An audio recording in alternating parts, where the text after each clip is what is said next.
గత 5-6 రోజుల నుంచి చూస్తున్న ఈ పరిణామాలు చూస్తుంటే నేను అనుకున్నా, ఎందుకు మాట్లాడాలనే, ఊరికే మాట్లాడుతుంటారు కేటీఆర్ గారు, మనం మాట్లాడటం కరెక్ట్ కాదు అని ఒక వారం ముందు అనుకున్నా.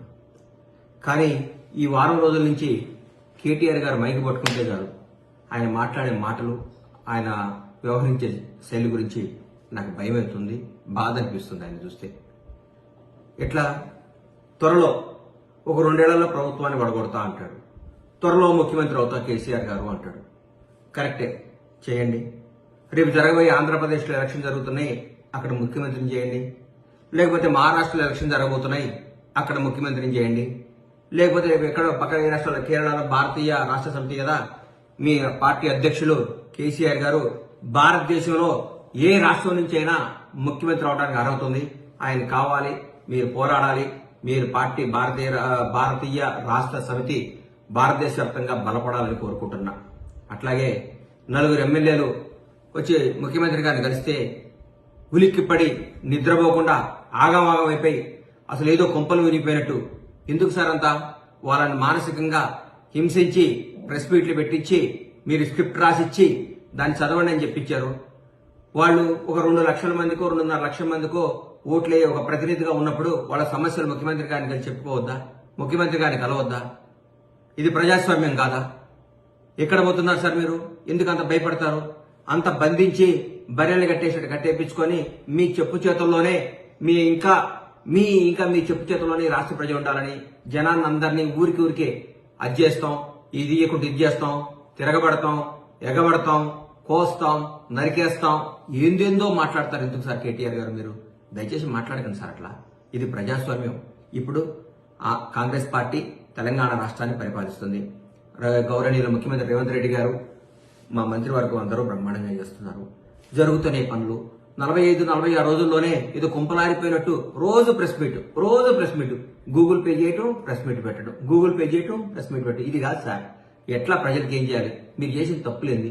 మీరు ఎందుకు ఓడిపోయారు? కొద్ది పర్సెంట్తోనే ఓడిపోయి ఉన్నారు. మీరు గెలిచిన చాలా పెద్ద పర్సెంట్తో గెలిచారా సార్ ఇంతకు ముందు? మీరు ఎప్పుడన్నా?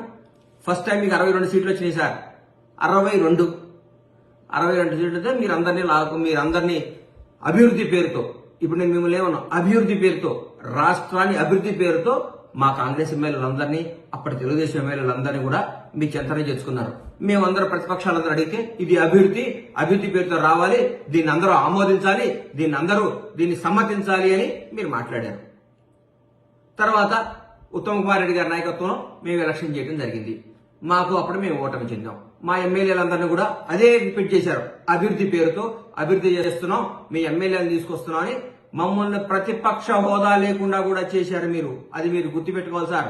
మీకు ఒక న్యాయం, మీరు చేస్తే సంసారం, మేము చేస్తే తప్ప. మీకు ఒక న్యాయం, మాకు ఒక న్యాయమా? మేము ఇప్పుడైతే తెలంగాణ రాష్ట్ర ముఖ్యమంత్రి పోస్ట్ ఖాళీగా లేదు. 5 ఏళ్ల తర్వాత ఎలక్షన్లు వస్తాయి. ఇంకో 10 ఏళ్ల వరకు కాంగ్రెస్ ప్రభుత్వం ఉంటుంది. మాకు ఇందులో ఏమాత్రం డౌట్ లేదు. మీకేమన్నా అంతగా ముఖ్యమంత్రి కావాలి, అర్జెంట్ గా పదవులు చేపట్టాలి, రాష్ట్రాన్ని అది చేయాలి ఇది చేయాలనుకుని ఉంటే మీరు వేరే రాష్ట్రాలకు వెళ్ళి, కొత్తగా బీఆర్ఎస్ పార్టీ కదా, భారతీయ రాష్ట్ర సమితి కాబట్టి మీరు ఎక్కడైనా ఇంప్రూవ్ చేసుకోండి, డెవలప్ చేసుకోండి, పనిచేయండి. కానీ ఇక్కడ మాకు చాలా పనులు ఉన్నాయి. అవినీతి మొత్తం ఒక్కొక్కరు తిమ్మింగ్రాలు, ఒక చిన్న ఆఫీసర్, మీ చెప్పు చేతుల్లో ఒక చిన్న ఆఫీసర్ని పట్టుకుంటేనే ఒక 1000 కోట్లు వచ్చినాయి. ఇవాళ 1000 కోట్లు.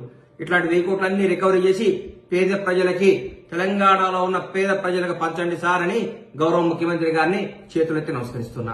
సార్ ఇట్లాంటి చాలా తిమింగలాలు ఉన్నాయి, పెద్ద సొర చేపలు ఉన్నాయి, ఈ చేపలను పట్టండి సార్. పెద్ద పదవుల్లో ఉన్నారు. ఈ హైదరాబాద్ చుట్టుపక్కలే చాలా పెద్ద పదవులు చేసిన అందరూ పట్టుకుంటే దాదాపు మీకు 10,000 కోట్లు వస్తే చాలా రైతు బంధు, ఇంకో బంధు వెళ్ళిపోద్ది మనకి. ఒక ఇట్లా ఈ అవినీతి చేస్తేనే, ఈ అవినీతిని నిర్మూలిస్తేనే మనం బ్రహ్మాండంగా 6 గ్యారెంటీ చేయగలుగుతామని మాకు నమ్మకం ఉంది. మీకు చేతులైతే దండం పెడుతున్నా, కొద్దిగా ఓపిక పట్టండి, కొంచెం మీ మానసికంగా నిబ్బరం చేసుకోండి. మేము ఓడిపోయినాం, మేము ప్రతిపక్షంలో ఉన్నాం, మాకు ఇబ్బంది, రాబోయే భవిష్యత్తులో మంచి పనులు చేసి ఇంకా కొంచెం మంచిగా జనంలో చొచ్చుకుపోయి జనాన్ని ప్రేమగా ఎలా పొందాలో ఆలోచించండి. కానీ ఊరికే ఎట్లా గవర్నమెంట్ అధికారం ఇస్తారని జనం మీద తీసుకొని నాయకుల్ని హింస పెడితే మీకు ఏమాత్రం న్యాయం జరగదు కాక మిమ్మల్ని ఆల్రెడీ జనం అందరూ అనుకుంటున్నారు. సరే ఆయన ఎక్కడైనా చూపించండి సార్, కొంచెం కేరళ కన్నా ఎక్కడికైనా పోయి ట్రీట్మెంట్ చేయండి సార్, కేటీఆర్ గారు ఆగమాగం అయిపోతున్నాడు అంటున్నారు.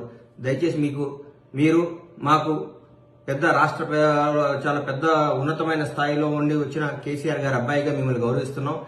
రాష్ట్ర నాయకులు కేసీఆర్ గారు అబ్బాయిగా మీకు గౌరవిస్తున్నాం, అభిమానిస్తున్నాం. అందుకంటే మిమ్మల్ని మేము ఏ విధంగా మేము చూడం. మీరు ఎప్పటికీ మా కేసీఆర్ గారు అబ్బాయే. మీరు నాన్నగారి పేరు చెడగొట్టకండి, మీ నాన్నగారి పేరు నాగం చేయకండి. ఆయన తెలంగాణ రావడంలో కూడా కీలక పోషించారని మేము నమ్ముతున్నాం. కాబట్టి మీరు దయచేసి కేసీఆర్ గారి పేరు చెడగొట్టొద్దని, టీఆర్ఎస్ పార్టీని బీఆర్ఎస్ పార్టీని అప్రతిష్ట పాలు చేయకుండా ప్రజా సమస్యలపై పోరాడండి, టైం ఇవ్వండి, అన్నీ జరుగుతాయి. అన్యాయంగా ఊరికూరికి మా ముఖ్యమంత్రి గారిని పట్టుకొని ఎట్లా బట్టి అట్లా మాట్లాడటం, మా మంత్రివర్గాన్ని మాట్లాడటం చేయకండి. అది మీకు మంచిది కాదు. మీకు రాబోయే రోజుల్లో చాలా చాలా మమ్మల్ని చూసి అసూయపడి మీరు గిల్లుకునే రోజులు చాలా ఉన్నాయి. మా కార్యక్రమాలు అట్లున్నాయి, అన్నీ మంచి జరుగుతాయి. మీరు ఆగం కావద్దని మనస్ఫూర్తిగా కోరుకుంటూ మీ ఆరోగ్యం జాగ్రత్తగా ఉండాలని ఆ భగవంతుని ప్రార్థిస్తూ మీ బట్ల గణేష్.